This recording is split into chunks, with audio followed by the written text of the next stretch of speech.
নমস্কার, লক্ষ্মী রান্নাঘর থেকে বলছি। আজকে কচু ডাঁটা রান্না করব। এই যে কচু ডাঁটা বা কচু শাক যাই বলে, দুটোই বলে, এটা নিয়ে এসেছি। এটাকে আজকে তরকারি করব ওই ছোলা দিয়ে আর নারকেল দিয়ে, আদা জিরে বাটা দিয়ে করব। এটা ধুয়ে কেটে আমি সেদ্ধ করে নিয়ে আসছি। এই যে বন্ধুরা, এই যে আঁশগুলো ছাড়াতে হবে। এরকম করে এই যে আঁশগুলো সব ছাড়িয়ে নিচ্ছি। আঁশগুলো ছাড়িয়ে তারপর ভালো করে 3-4 বার ধুতে হবে। ধুয়ে এই যে ছাড়িয়ে নিলাম, এভাবে ছাড়াবো।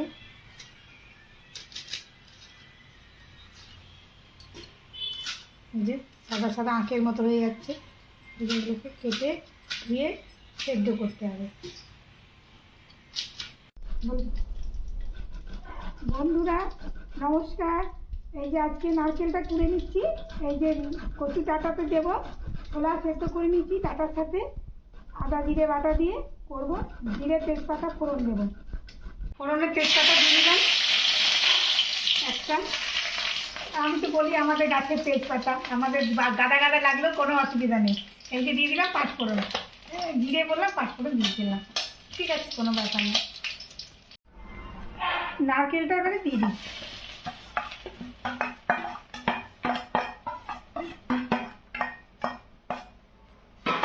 একটু নারকেলটা ভাজা ভাজা হবে, তারপরে আদা জিরে বাটাটা দিয়ে দেবো।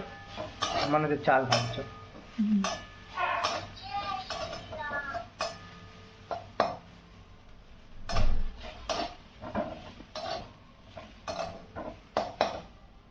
জিরে বাটাটা দিয়ে দিলাম, আদা জিরে বাটা, আদা জিরে লঙ্কা এর মধ্যে দিব নুন হলুদ।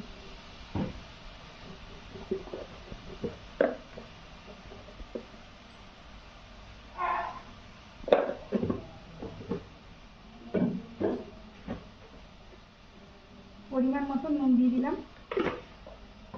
দেবো একটু চিনি।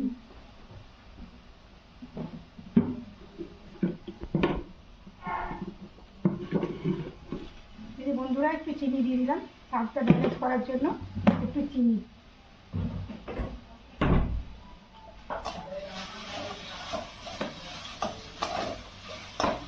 এরপরে দিয়ে দেবো আমি কচু ডাঁটাটা।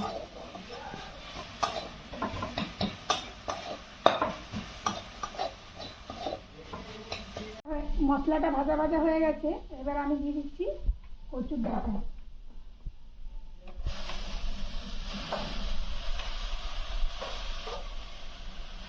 এর মধ্যে ছোলা দিয়ে দিয়েছিলাম সেদ্ধ, একসাথে সেদ্ধ হয়ে গেছে।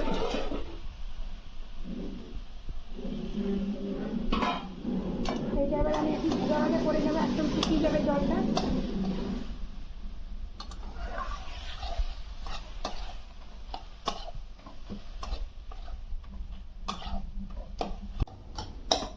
বন্ধুরা, এটা শুকিয়ে গেছে, জল একদম নেই, এই একটা ডোয়ের মতো হয়ে গেছে।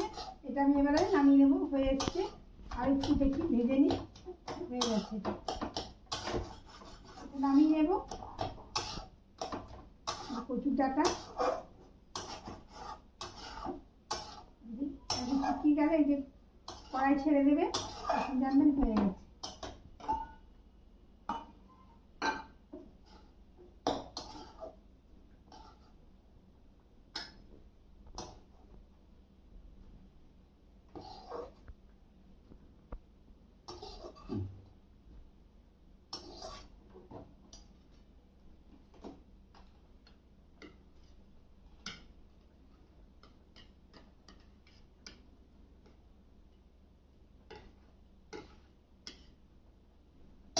এই যে বন্ধুরা, গরমা গরম এটা হয়ে গেছে, রেডি।